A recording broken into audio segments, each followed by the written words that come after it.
जो मैं आपको सच्ची कहानी सुनाने जा रहा हूँ ये बिल्कुल ही रियल है और सोशल मीडिया पे बहुत ही तेज़ी से वायरल हो रही है।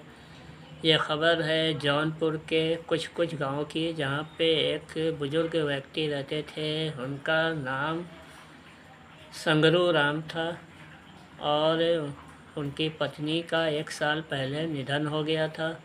वह घर में बहुत अकेलापन महसूस करते थे। वह सोचते थे कि मेरी देखभाल करने वाला कोई नहीं है। इस उम्र में मैं क्या करूँगा, अगर मुझे कुछ हो गया तो मैं क्या करूँगा।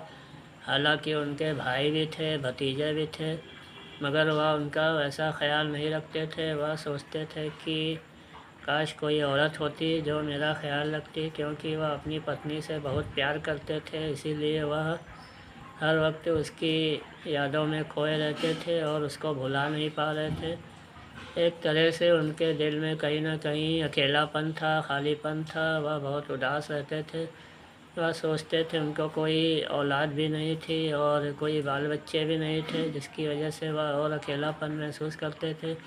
दोस्तों, इस उम्र में कोई एक आदमी होना चाहिए जिससे आदमी जो होता है अपने दिल की बात को शेयर करे, जिससे थोड़ा उसका दिल हल्का होता है, मन हल्का होता है।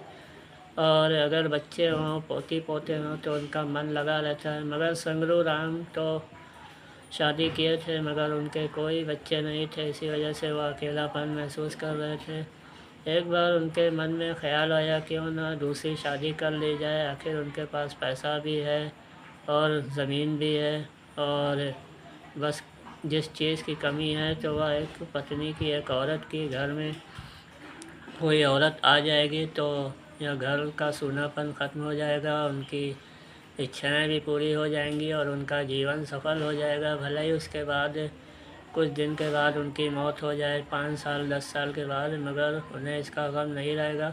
कम से कम उन्हें ये सुकून रहेगा कि उनके बाद कोई उनका देखने वाला है। तो इसी सोच, इसी प्लानिंग के तहत उन्होंने एक औरत से बात किया और अपने मित्र से बात की कि कोई औरत बताओ। तो उन्होंने एक औरत का नाम बताया। तो दोस्तों, अंत में संगरू राम ने एक औरत से बात की। उसका नाम था मंगीता देवी और उसकी उम्र करीब 35 साल थी, जो उनसे काफ़ी छोटी थी। जब वह उनसे बातचीत करते थे तो वह हैरान हो गई कि ऐसा आप क्या कर रहे हैं, आप अपनी शक्ल देखिए और इस उम्र में आप शादी करना चाह रहे हैं। मैं तो शादी नहीं करूंगी। अगर मैं करूंगी तो समाज में बदनामी भी होगी। लोग कहेंगे देखो ये पागल हो गई है, क्योंकि उसके पति की भी डेथ हो गई थी और उसके 3 बच्चे थे, एक लड़की थी, 2 लड़के थे। और उनकी उम्र भी करीब 10-15 साल की हो चुकी थी, मगर उनका देखभाल करने वाला कोई नहीं था।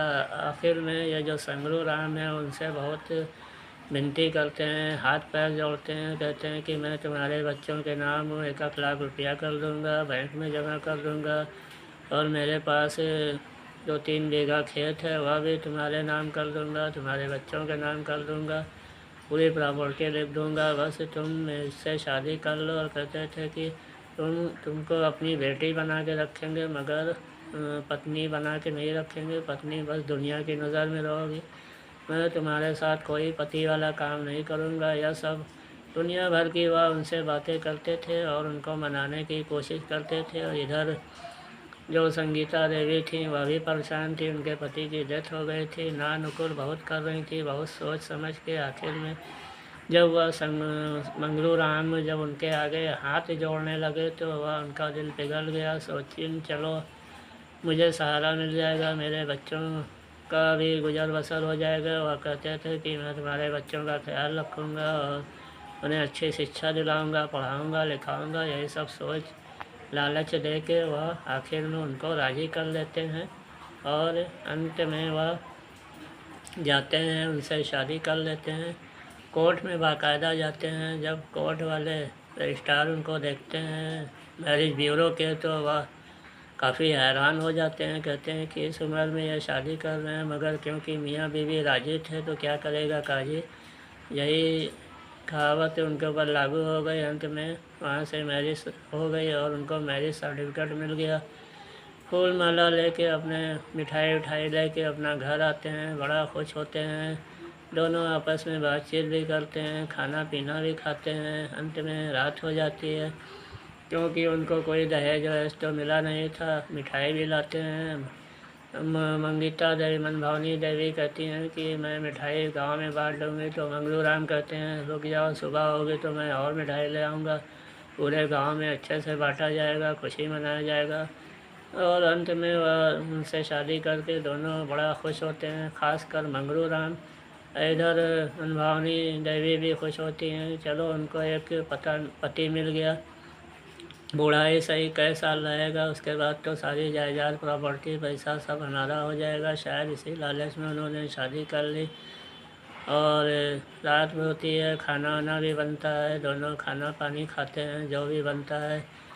उसके बाद मंगलू राम कहते हैं कि उनके पास कोई बेड वेड तो था नहीं, सुहागरात मनाना चाहते हैं जैसा कि शादी के बाद होता है। तो वह एक चौकी थी, उसी के ऊपर मंगीता देवी को लेके सो जाते हैं। कुछ रात में कुछ बातचीत भी करते हैं, भविष्य की प्लानिंग भी करते हैं कि बच्चों को पढ़ाना है, कहाँ नाम लिखाना है, सारी प्लानिंग करते हैं। मंगीता देवी से पूरा वादा भी करते हैं कि मैंने जो वादा किया था मैं पूरा करके रहूँगा और तुमको कानूनी कार्रवाई भी करवा दूँगा, ताकि मेरे मरने के बाद कोई तुमको निकाले ना, क्योंकि मेरे भतीजे हैं, भाई हैं, हो सकता है वो प्रॉपर्टी पे अपना हक जतावें। तो इसीलिए वह पूरी सब बातचीत करते हैं। आखिर में सुहागरात भी मनाते हैं, पति पत्नी का धर्म भी निभाते हैं।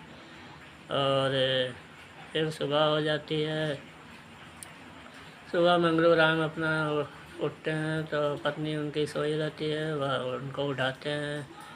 उठने के बाद ब्रश व्रश करते हैं, नित्य क्रिया से निवृत्त होकर फिर उनको चाय पानी देती हैं। सुबह के करीब 7 बज रहे थे और वह बाहर चौकी पर बैठ के अपना खुशी के मारे चाय पी रहे थे, नाश्ता पानी भी किए थे। कुछ औरतें भी आ जाती हैं गांव की, उनसे हंसी मजाक करती हैं। बोले कि क्या दादा रात में जागे थे क्या, तो कुछ हंसी मजाक भी करती हैं। और मंगीता देवी से भी बोलती हैं कि क्या हुआ, रात भर कुछ काम वाम हुआ कि नहीं। उसके बाद दोनों वह बच्चों को नाश्ता पानी भी दे देती है। फिर कुछ देर के बाद अचानक क्या होता है कि मंगलू राम एकदम अचानक से लुढ़क जाते हैं, कुछ बोलते ही नहीं।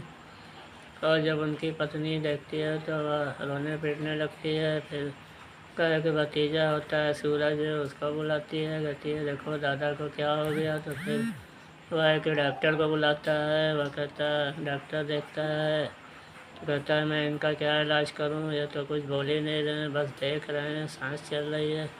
मंगीता देवी की तरफ भी वह देख रहे थे और बस सांस चल रही थी, मगर कुछ बोल नहीं पा रहे थे। तो बड़ा डॉक्टर हैरान हो जाता है और उनको दवा नहीं देता और कहता है कि उनको जौनपुर के हॉस्पिटल में ले जाइए, इमरजेंसी विभाग में। तो उनके लिए गाड़ी आती है, फिर उसमें लोग बैठाते हैं, ले जाते हैं हॉस्पिटल। फिर वहाँ पे डॉक्टर देखते हैं तो उनको भी कुछ समझ में नहीं आता, अलग यूट्यूब टिप लगा देते हैं। उसके बाद बीपी भी चेक करते हैं, बीपी लो हो गया था। उसके बाद मंगलू राम का इलाज चलता है, मगर कुछ नतीजा सामने नहीं आता है और अंत में उनकी मृत्यु हो जाती है। इधर उनके ऊपर दुखों का पहाड़ टूट पड़ता है उनकी पत्नी के ऊपर। मंगीता देवी वह रो धो के आखिरकार उनकी लाश को घर पे लाती हैं। इधर जब उनके भतीजे को पता चलता है तो वह कहता है कि मैं अभी संस्कार नहीं करूँगा। आखिर एक रात